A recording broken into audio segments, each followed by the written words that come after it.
January meeting of the CVB Board of Directors. Go ahead and call the meeting to order, and we'll get going on the agenda. So we need to have approval of the minutes from the January meeting, and those were sent to you in your board book. So if you'll take a look at those, and then I'll entertain a motion to approve in a second.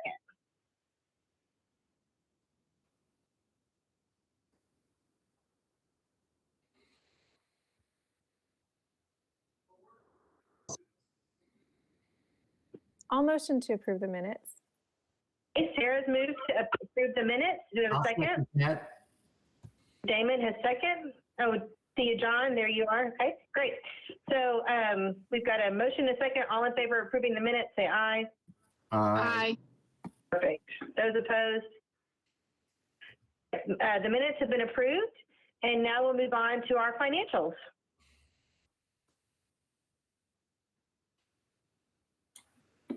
Okay, everyone should have gotten the statements from Sherry by email yesterday.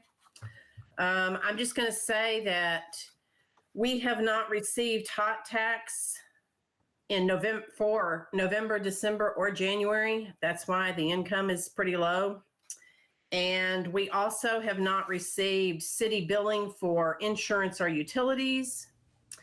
And that's probably because Pam has been dealing with auditors, and I have too. Since we're part of the city now, Go ahead and start without me. Can y'all hear me? We are. Because I still can't hear you. It's giving me a notification that my phone is not accepting it either. I'll try to do with the phone, but y'all start without me, and I'll join when I can. Sorry to delay you. Yeah. Hey, Okay. Cheryl. Anyway, Pam is dealing with the auditors. I've had to deal with them also because the city auditors also do the CVB. So I know she's busy with that. But anyway, it kind of makes these statements a little bit wacky because we don't have both sides of that. The only other thing I want to mention is we have, in this fiscal year, we spent $150 to clean the restroom trailer after some event. I do not even remember which one it was. And I moved that $150 to servicing and events category because basically it was an event and it was a cost for the event. Because we no longer are going to be responsible for the restroom trailer as far as getting it cleaned and getting it moved and we definitely won't get any income off of it because there's no more rentals and all of that. I wanted to ask if y'all are okay. We right now have show on the balance sheet $1,089.14 in the restroom trailer fund. This was, accumulated over the last 2 or 3 years when we took in rental and then subtracted the expenses out of this is what is left in there. Since we are renting porta potties and paying to clean that trailer occasionally when we can get it and all of that, that would probably be better suited, matched up expense-wise with the servicing and events. And if that's okay with y'all, I may do that before next month just to get that off because this is never going to be used again. So, other than that, I'm open for questions or comments, whatever.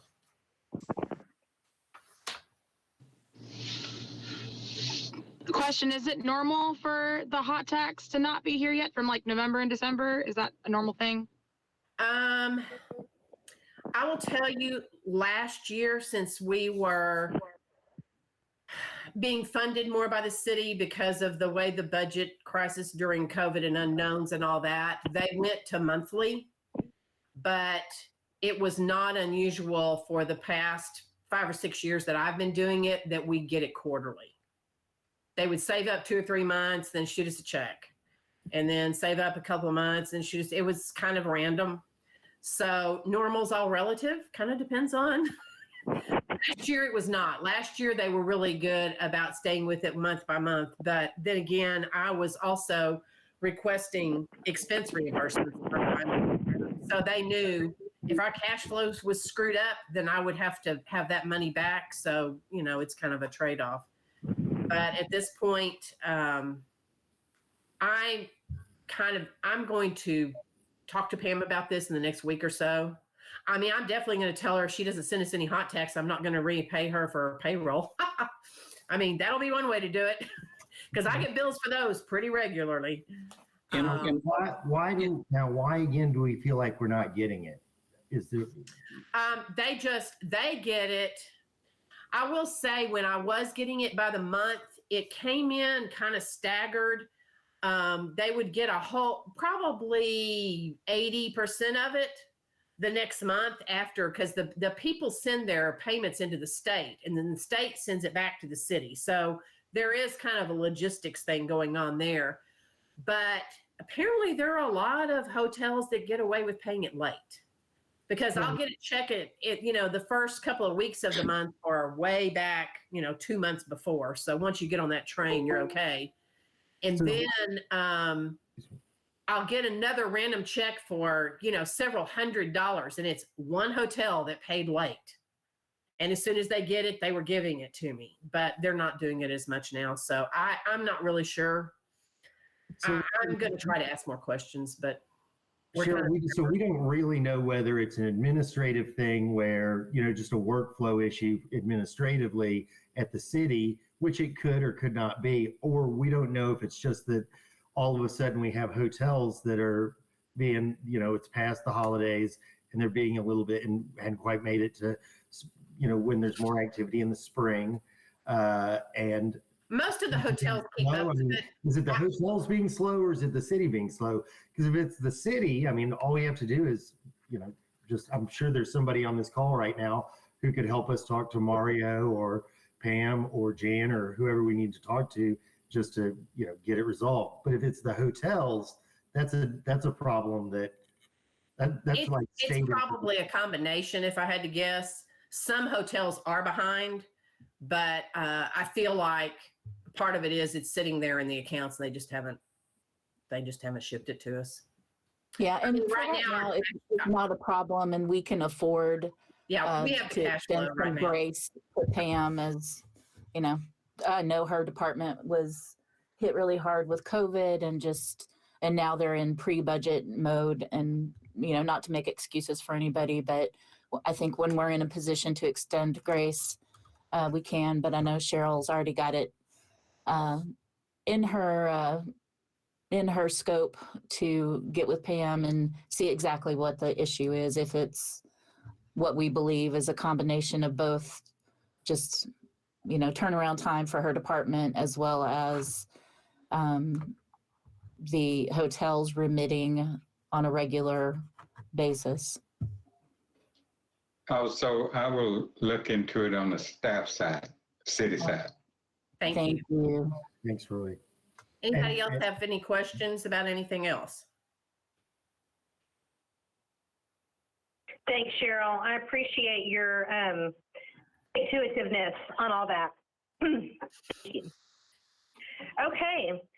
move on to the next agenda item, which is Reese Reynolds, my daughter, is going to present her Silver Girl Scout Award project, which was creating a pet-friendly brochure for the CVB. And Sherry, do you want me to share my screen or do you have it pulled up?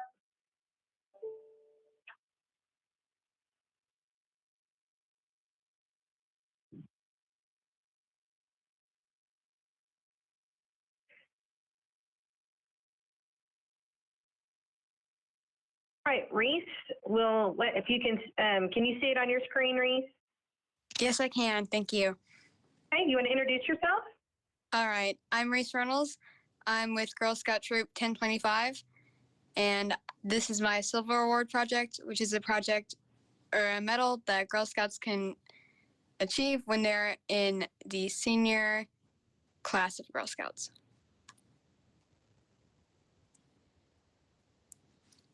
Here is the Girl Scout Silver Award. It is a project that is completed independently or on a team. I completed it earlier or late of last year, around December and November.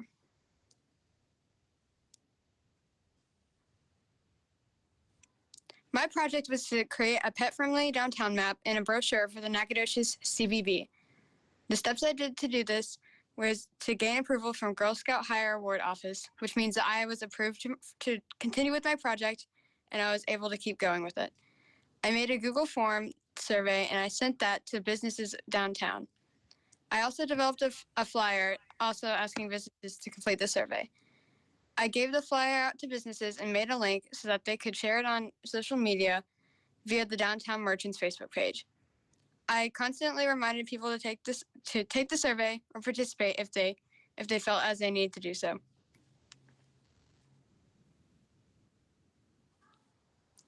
I collected data including the business name, address, hours of operation, social media links, a pet policy, and an opt-in question where they could choose to be included in the project or not.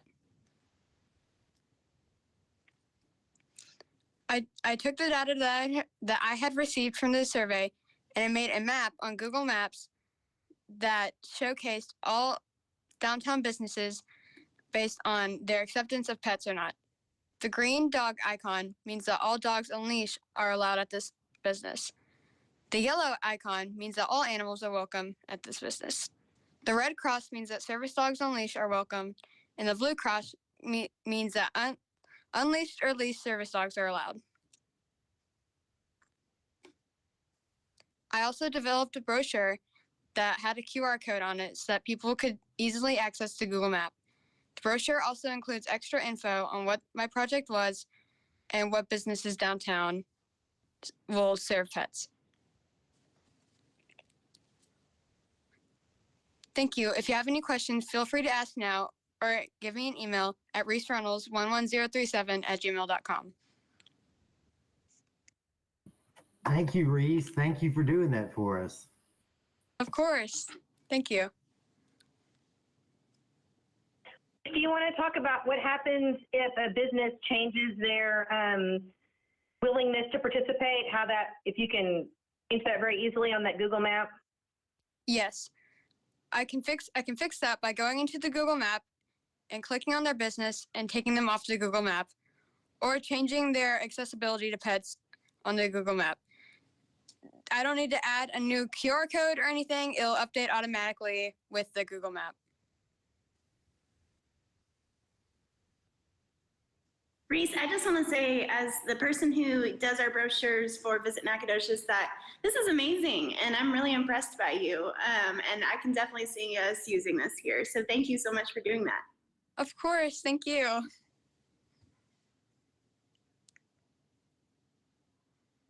Any other questions or comments? No. Good job, Reese. Thank you. Your mom and I could have never done anything like that when we were in school. Thank you. Listen, I learned because Reese did this project, I was able to do the Burt Reese Lighting Contest driving map because she taught me how to take a Excel spreadsheet and then you can populate it in Google Maps without having to enter in each address. So I learned a lot just from watching this. But I think Reese and Ashley are going to work together on trying to get the brochure to be more like the look and feel of the CVB. And so it really is not a brochure. It's more like a rack card. So. Yes, of course. Hey, Reese, well, I know you've got UIL theater to get back to, so thank you for being here this afternoon. Of course. You're welcome. Goodbye. Bye. Thank you. Right. Thank you guys for listening to Reese's project. I appreciate that. Move on to Sherry's going to give us an update on the Rentalscape agreement and where we are with all that. Yeah, so just as a reminder, Rentalscape did a presentation to us at our last month's board meeting, and the board approved to move forward and execute that contract. It was executed on February the 1st, and earlier today I actually had the kickoff meeting with Dana, who is our point person there, and I reached out to Pam Kerbo in the city's finance office and got a list of logins that she's going to need. I also included Elena Helton, who is our city planner, in case we ever come up or approve any ordinances having to do with short-term rentals, if we ever move towards a permitting process, anything like that. Since, one of the biggest selling points of this contract with Rentalscape is that they don't limit us to a number of seats to access the information. So we are sharing all of that information with anybody who wants it, because I think it's going to be a good deal. And in the next coming weeks, they are going to work at onboarding us, and they're working with us so that finance, we don't all have to do it all at once. They will do multiple training sessions to bring us all up to date. But they've already started accumulating the data and doing the media scrubs to get the listings that we already have up there. At last week's executive staff meeting, I was talking about Rentalscape and asked Mario what the city wanted to do about, what our stance is going to be on retroactively, people that have been operating since, I believe it was March of 2019, when we refocused the ordinance in front of City Council and established that short-term rentals operating within city limits needed to remit their lodging tax. Mario said that was a decision for this board. So an action item that we need today is to have a discussion and decide if we want to go after back taxes, or if we want to have a grace period and just mark it, moving forward, starting now, moving forward, et cetera. So that would be a decision for the board. Two things occur to me. The first thing that occurs to me is that we should definitely at least use this as if you become compliant immediately and remain compliant for 2 years or for a period of time, then that money would be forgiven, as an incentive to get people really on board with it. Or we can if we capture that money now. But I think we at least should use it as an incentive to get all of those rental properties on there, and maybe some that I don't think that Rentalscape is going to miss anything because they seem to be thorough to me. But it also would encourage people to be proactive. But I also want to know what do other CVBs do? I don't know of any other CVB that is doing what we're doing. I think there was a time early on in the process. So for a little background knowledge, when short-term rentals started up and were becoming popular, they worked out an agreement with the states to collect and remit the state portion of the hotel occupancy tax. And when they did that, tied to that was anonymity for the owners. So even with a public records request, we weren't able to access. What we were missing was the name of the property owner who was responsible for the remittance of this tax. And that was what we couldn't get. So, that's where we were. And a lot of CBBs like Plano and I think Beaumont was another one. They went in and they entered into contracts individually with the platforms, so with Airbnb and VRBO, for those platforms to remit on behalf of their municipality. Then they stopped entering into those contracts. And each contract was, each city would have to go in. And I started the process with Airbnb, and it is, I think, intentionally just hard to get a foothold into that. And then we got into COVID and it just sort of, played out. So we don't have a lot of information about how other CVBs are dealing with the issue of, back taxes or what have you.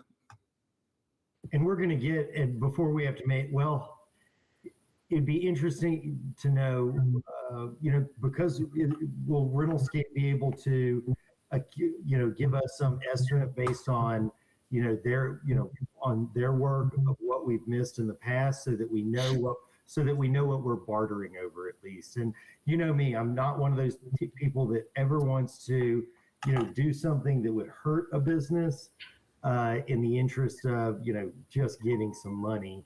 Some extra tax dollars out of them. I want us to have, we all want us to have good relationships with those people. But, if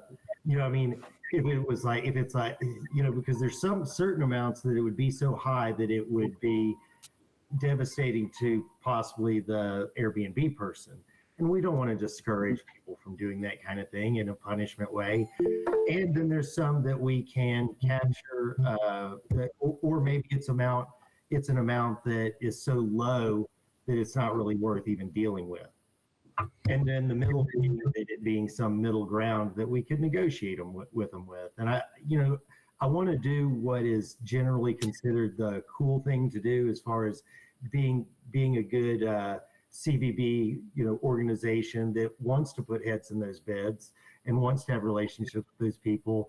But I say that, if there is some money that they know that they owed because they've been paying it on the state level, or at least they should have known that they owed, I think that we ought to at least know that number, know who owes it. And, I think it'd be easier. If we have to make a decision today, then we do, but it'd be easier to make that decision once we know how many people we know that are out of compliant and what the amounts that are in arrears are. But that may not be an option that we have. But I'd be very curious to know that information and to perhaps use it to help people to become compliant. But I don't. Larry, you raised your hand. Yes. Who's the taxing authority in this situation? For the local part, it's the city of Nacogdoches. Okay, so I'm a little confused at why the issue is then referred back to the CVB board if we're not the taxing authority. The taxing authority is the city. We really have no authority on the issue. Is Mario just asking for a recommendation for us or what? I'll clarify that for you. I just, I told you everything that I know from last week's executive staff meeting. He just, referred it back to the board. I would imagine it has to do with, you're correct in everything that you said, Larry, but just that we were the ones that executed the contract. But yeah, we can't collect the tax. Correct. Even if we said we wanted to go back and collect that tax, we can't do that. The city would have to do that. And I would assume that the city would have to make a decision on, it would seem that we would just be a recommendation. We can't really do anything other than make a recommendation. The city has to collect the tax. Sure. Oh, come on, Larry, we can go out and break some knees. But really, I think that the spirit of what Mario was doing was I don't think that the mechanism of collecting the tax would be any different one way or another, be it on the state level or on the local level. But it sounds like he's just giving us the option of whether, because, again, I think he's just giving us the option to decide whether or not we want to make a big deal about that with our property renters, or if I think he's just putting the decision in our court. And then, whatever entity, they have some process for collecting back taxes, I'm sure. And I don't want to put words in Mario's mouth. I'm going to clarify with him personally, but it sounds like he's giving us the decision to on whether or not to do that. And if we decide to do it or we don't decide to do it, then the taxing authority would take action or not take action based on the decision that the board here makes. Does that sound right, Sherry? That sounds right. And he wasn't looking for an answer right now. And so we can certainly just keep this as an agenda item moving forward as we get more information from Rentalscape and see more of what we're playing with. My recommendation is you know, in speaking with Scape today in the onboarding process, she asked, because I hadn't dealt with her before, Dana, she said, ask what our prime reasons were for looking into something like this. And first and foremost, what I told her was to level the playing field, because it's just not fair for conscientious people who happen to know that they need to sign up and remit those local taxes to pay while other people are doing the same job and not paying. So it's you know, first and foremost to level that playing field, and then secondarily, you know, a close second is to explore the value proposition of what they get for their remittance of hotel occupancy tax, because what it does, it gives us more money to market their property as well as Nacogdoches as a destination to enrich their business. And, you know, we want to be able to do that. There, you know, it's short-term rentals aren't going anywhere. It's not a fad that's going to leave anytime soon. And what it gives us, whether they're remitting their tax or not, it really diversifies our lodging landscape and what we have to offer travelers that come in. So if we have knowledge of where they are and who the players are and who the owners are, and we can communicate them, we have these conduits of communication, then that allows us to be smarter, more effective marketers for our destination. Larry, you had a statement, question? Yeah, I would just say, just for my part, just my personal opinion, I would rather see, you know, that we educate people to begin with, and then what's past is past, but let people know that on a certain date, we're going to start expecting the collection of those taxes, and make it clear to everybody involved that's when it's going to start. Mm-hmm. And that way, I think we reduce less hard feelings and upset about it if there was a good educational approach to it, and a forgiving of past things, and then moving forward from that point. That's just my personal opinion. Yeah, thank you for that.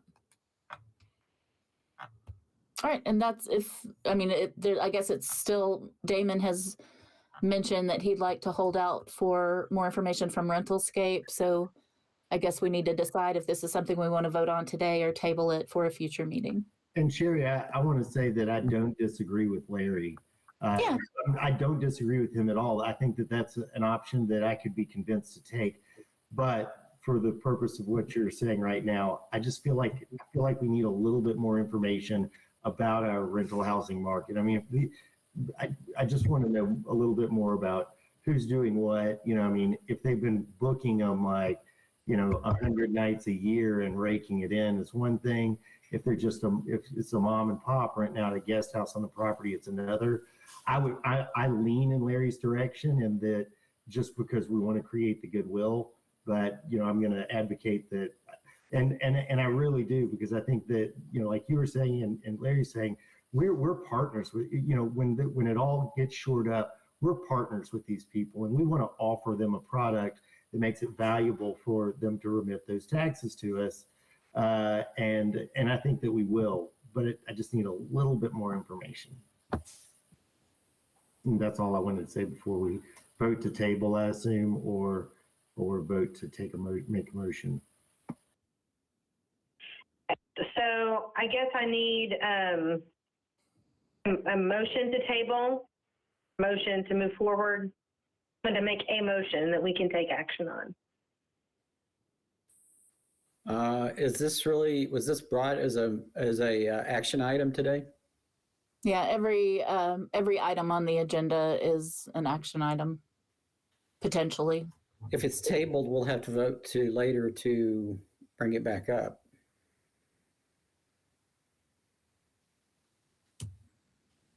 Yes. A little worried about the timeline, because I think we need to we want to move on it. So if we table it today, it would be 2 months before we can move forward. Is that correct?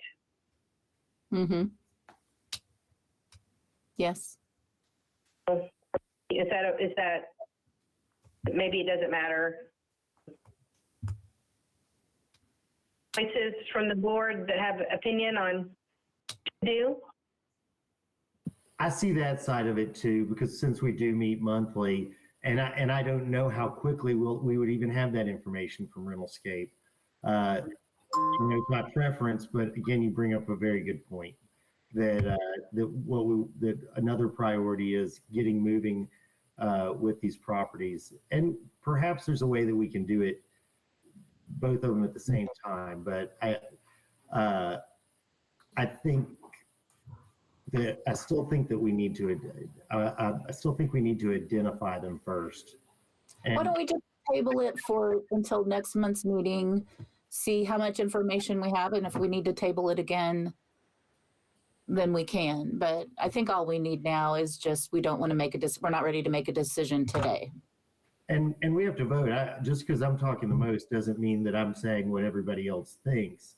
If we could, if we decided to table it today, I would say that reaching out to, our handler with Rentalscape would be something that we want to try. We would definitely want to do that before the next meeting and see if we can get this information and the quality of information he could get us in that time. And then also reach out to the city, which we have done here, is what is happening here, and just make sure that they're okay with us taking a little more time to make that decision. But again, I don't think we should sit on it long. Okay. John? Mr. McLaren? Bueller?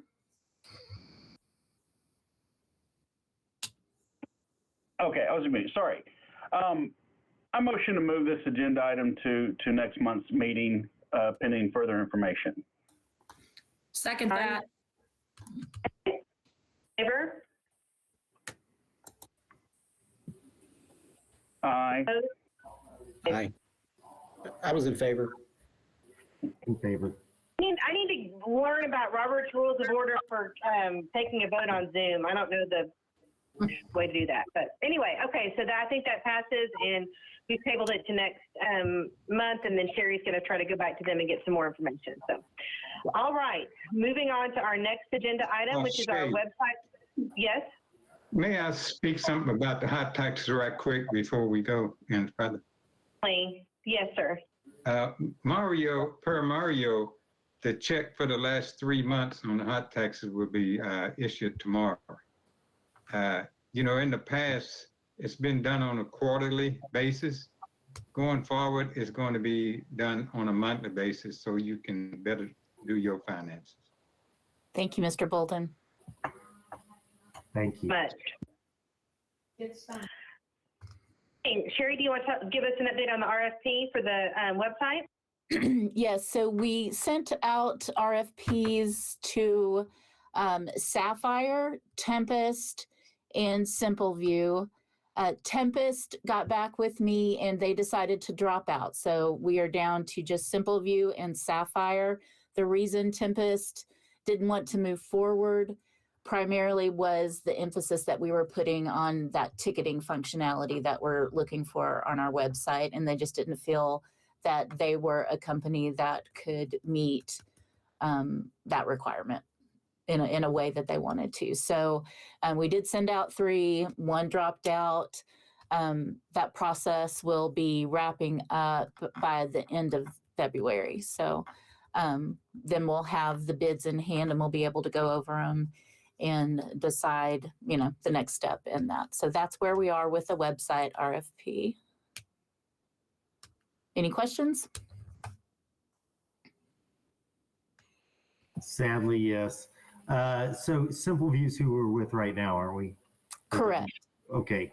So, and we pretty much all know we need to move. I mean, I feel like our discussions over the last couple of years have led us to believe that they're not the right company for a city our size or CVB our size. So are we at all concerned that we're really just looking at kind of one option? Personally, I can tell you that I am not afraid of that. I have worked with Sapphire when I was in Conroe. We went through this process and we moved over to Sapphire. So I've been through a process like this with them, starting from scratch and funneling our information from one site to another. And it's my feeling that we will be well served by Sapphire. They do not nickel and dime you. They really empower the client. You don't have to put in work orders, for something that takes a programmer, 5 minutes to do, and they bill you for an hour. It is all, just the way that their business model is, it's to empower the end user. So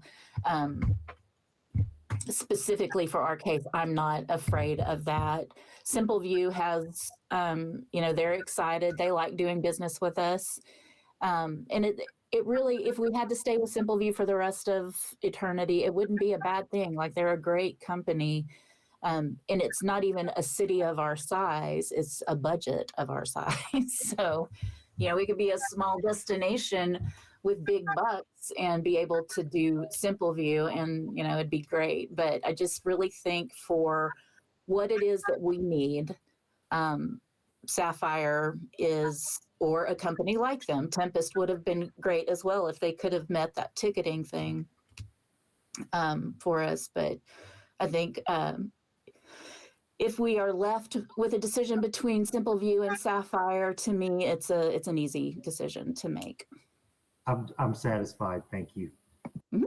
Can I make a comment about that really quick? So part of the reason, it's one of the very small reasons that we're looking at other website CMSs is we've been asked many times by our partners at the city and other partners as well about having a fully functional calendar on our website, and SimpleView has not been able to provide that to us for an affordable price. Every time we've brought it up to them, it's been like, yeah, we can do that for another $5,000 a year. And we're like, okay, that's not really doable for us. So that's something I'm looking forward to working with Sapphire if we do end up selecting them.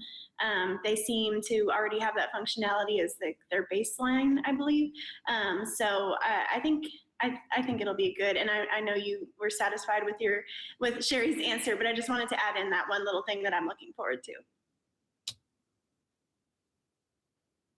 Yeah, and with Sapphire, businesses will still be able to have complete control over the photos that they have on their business listing.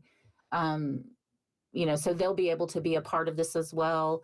We could sell sponsorships on there. There's some revenue in there because SimpleView comes with a third-party entity called DTN that does advertising on the website. We would be able to do that in-house and keep that money in, and we could offer our ticketing functionality to our community partners and stakeholders to utilize as well for their events, instead of going through like an Eventbrite with surcharges and service fees and things like that. So I think it positions us well in the community to provide a service for events. And it also just gives us a really functional website that we have ownership and control over, and we're not having to outsource small things that we are capable of doing. We just don't have the access with SimpleView. So that information, Sherry. Thanks. All right, we're going to move to our staff reports, and I think you get to keep on talking. I know, I love it. Last week, I spoke to two hospitality classes. Marty Prince reached out to me, and I was able to speak to some third years and some freshmen, and that was really great. Coming up on Wednesday, the 23rd, I'll be presenting to the Wednesday Rotary if anybody wants to come to that. The topic of that conversation is going to be the importance of story keeping, and we're going to use that as our official launch date for our our volunteer base that will heretofore be known as our story keepers, Visit Nacogdoches Story Keepers, with our recruitment and our training, hopefully to be in place before azalea season. So that's gonna be the topic of that. Excited to speak to Rotary. I've been fortunate enough to be able to do that for the last 3 years, and my plan is to also mention to them some of our needs, our immediate needs, and why it's important that we have volunteers. If everything goes according to plan, we get such a bank of volunteers that we will have enough to staff our historic sites on Monday and Tuesday. As it stands right now, more often than not, the more visitors that we have come to us, the more visitors are coming on those Mondays, or they're extending their weekend trips into Monday. And we are hard pressed to find things for them to do on Monday and Tuesday. And we understand it because it's our neighbors that have shops that they stay open on the weekend, and they just don't have the staffing capability to be open 7 days a week. So we understand it on one way, and we're hard pressed to find a way to say visit Nacogdoches Wednesday through Sunday. So we really need to help historic sites with some volunteers so that we can get them trained to continue to keep our stories and tell our stories and communicate that, and also provide our visitors that come in the early week with something to do. And having our tourism niche be heritage tourism, it's early retirees that can come in and travel, and they travel every day of the week. So we're not just looking at people that take a Friday off and come in Friday, Saturday. We do that, but we really are looking for that early week kind of thing. So I'm going to be really open and honest with them, because we're not just looking for volunteers for the weekend to keep our business open. There are plenty of retirees that have held various positions throughout the community throughout their career, and if they could give 2 hours during the week, then that gets us a fair way down the road. So we have a new coffee mug, Love Nat Tex. It came in. These shipping shortages are no lie. We also had T-shirts planned as well, but they're on a slow boat to China. But we're happy about that. And things are happening. That's the end of my report. And if you have any questions. Carrie? Joanna, ready to go? I am ready to go. Okay, well, everything's coming up. Music, that's for sure. Starting this weekend, not this weekend, the following, we'll be kicking off our 2022 Knack Snack Fridays. We have a music sponsor for this year. So, again, I may have already shared this with y'all, I can't remember.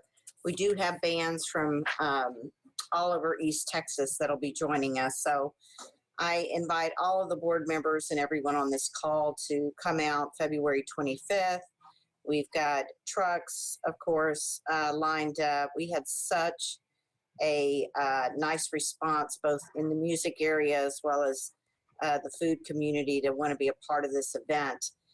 So we are cranking that off on 11 a.m. on Friday, February 25th. Joining us this year will be the Nacogdoches Classic Car Club, which we expect to grow. So these are guys that have toys that'll be coming to show off their stuff, and hopefully just creating a cooler vibe to that Friday afternoon, kicking off the weekend. Again, 11 a.m. Music's going to start anywhere between 5 and 6 o'clock. Unfortunately, no more free beer, but there will be beer available for sale. And we will have tables and chairs and all that cool stuff set up.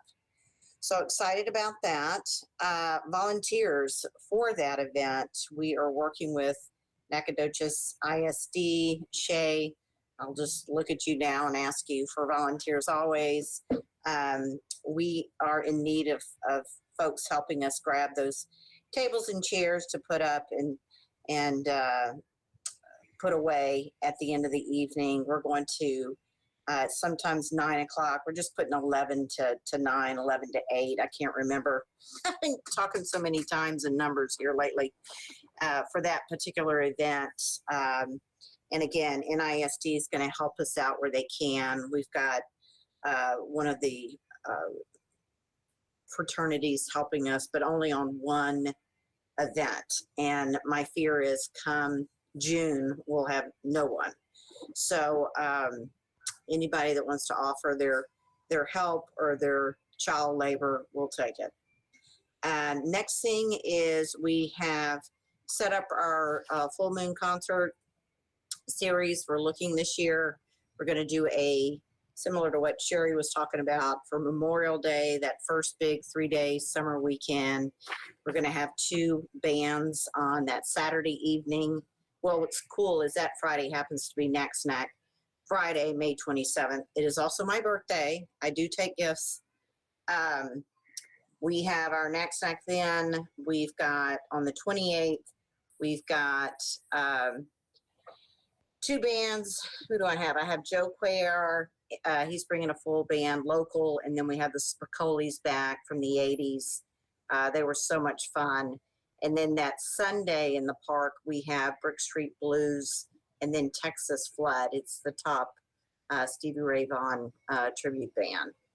And then in the summertime, we are switching gears. We're partnering with SFA to work with bringing not tribute bands, but actual some big hitters, not huge, but say 25 to 50K arena, just to have fun, not in the sun and with full AC, and take advantage of that beautiful new Coliseum.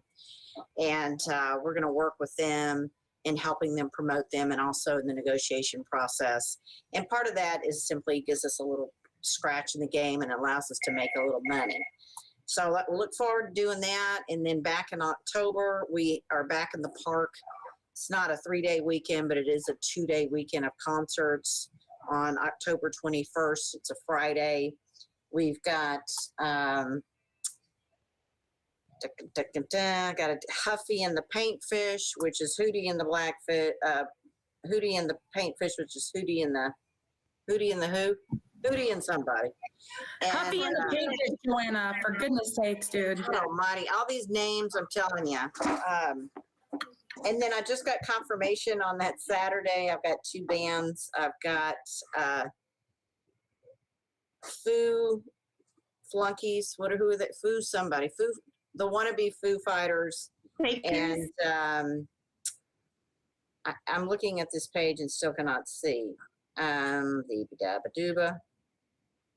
Anyway, we got somebody else coming.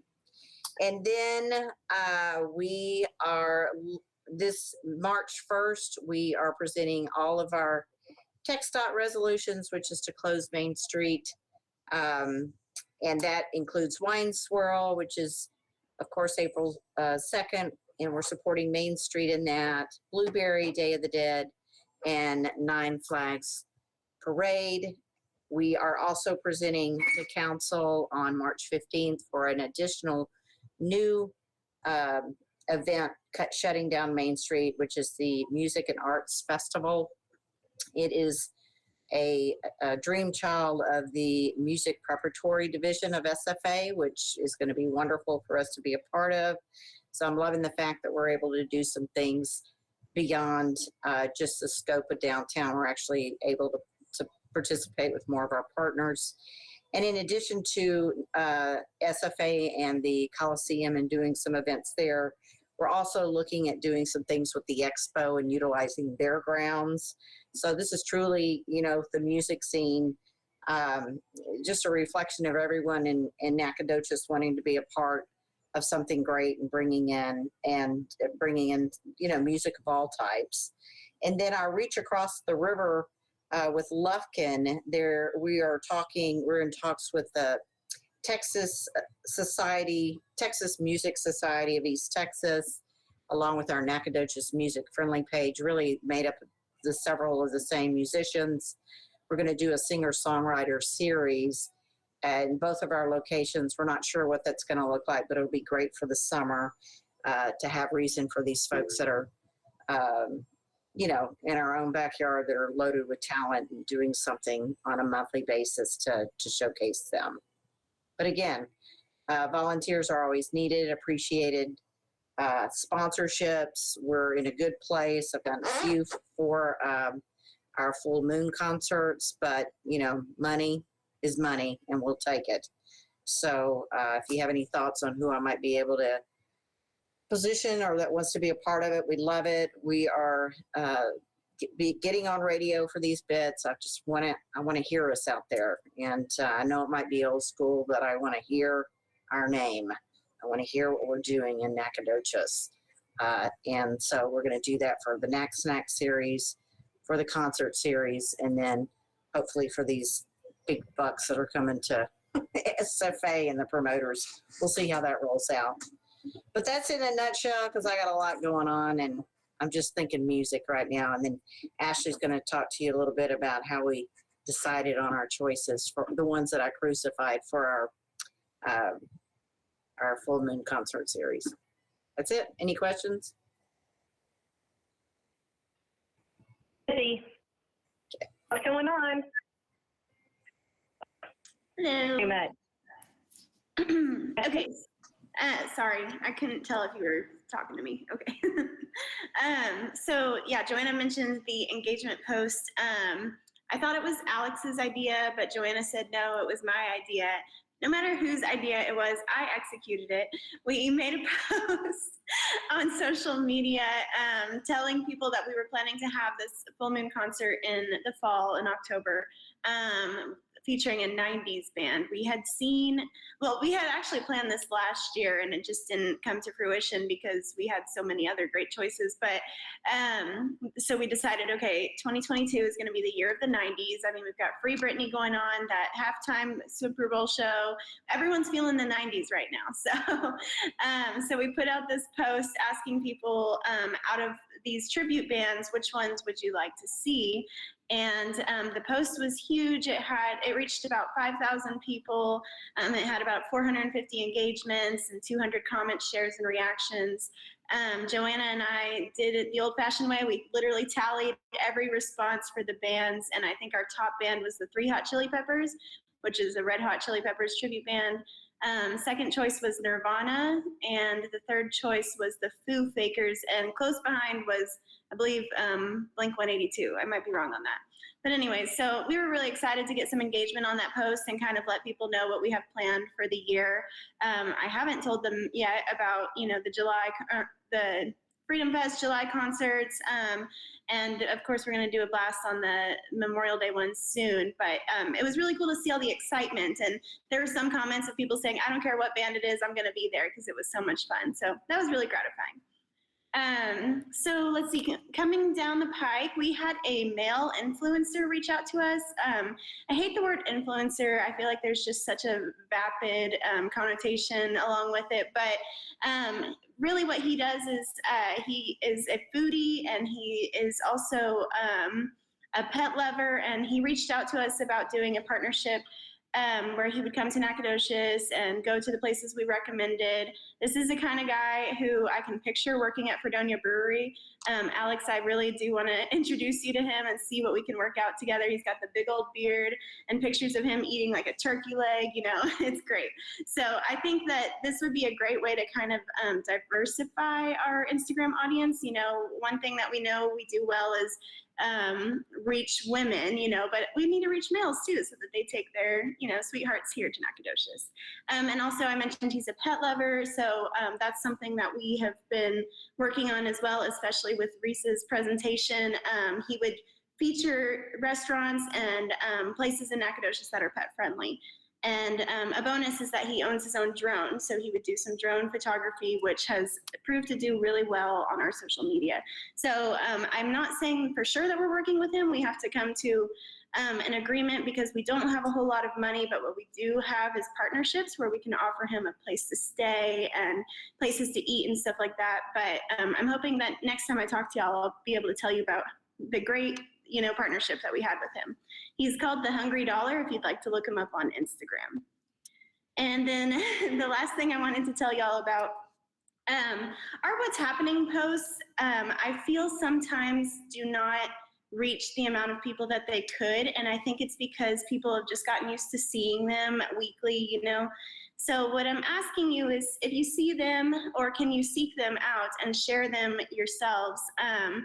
Because I feel like they're just not reaching the people that need to see them, and we get the same shares every week, but it's frustrating when I put a lot of work into it, and I feel personally, I've had people tell me that they're useful, but then it doesn't reach the people that you need to see it. So if you could all, just throw us a bone and give it a share or a like or comment, that would be amazing.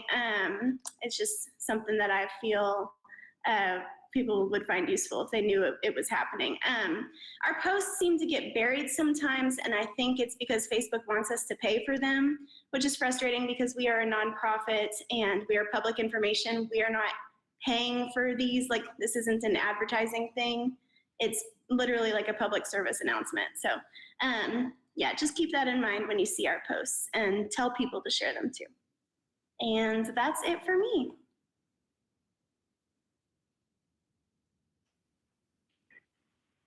That's reminder about sharing what you guys are putting out because it's awesome content. Is Mike around? Is he on?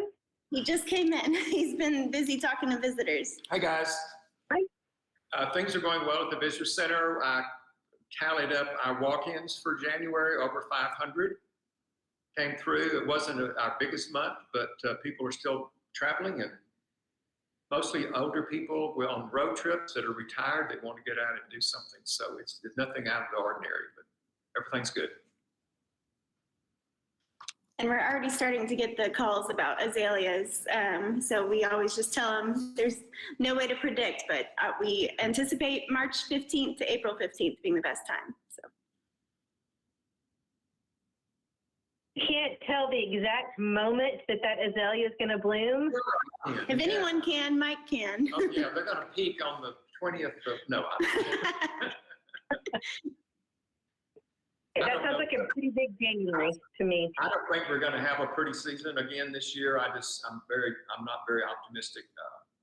They bloomed in the fall. They were really confused, and hopefully there'll be some color and some show. But we're getting calls again for the Harris County buses that come up, used to bring up older people. We're getting calls for that. So they're rolling again. Those precinct tours are good to have come through the community, so that's awesome. Yeah. Okay, well, thank you very much. That's it for our staff report. Our next item of business is our next meeting will be March 16th at 3 p.m. on Zoom. And entertain a motion to adjourn if there's nothing else.